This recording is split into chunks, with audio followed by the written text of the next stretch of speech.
జటాజూటంలో గంగను ధరించినవాడు, శిరసుపై చంద్రకళను అలంకరించుకున్నవాడు, కంఠంలో హాలాహలాన్ని నిలిపి లోకాన్ని కాపాడుతున్న ఆ నీలకంఠేశ్వరుడు.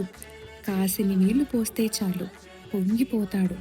శివా అని నోరారా పిలిస్తే చాలు నేనున్నాను అని తన ఉనికిని చాటుకుంటాడు. జీవితంలో చిన్న కష్టం మొదలుకొని ఎంత పెద్ద కష్టం నుండి బయటపడాలన్నా, అనారోగ్య సమస్యలకైనా, ఏలినాటి శనిబాధ విముక్తి కొరకైనా, నక్షత్ర దోష నివారణకైనా, ఇంట శుభకార్యము జరగాలన్నా, ఉన్న స్థితి అలాగే నిలబడాలన్నా ఆ శివయ్య అనుగ్రహం ఉండాల్సిందే. మేము కర్మన్గఢ్ టెంపుల్లోని విశ్వనాథుని గుడిలో రుద్రాభిషేకం చేయించుకున్నాం.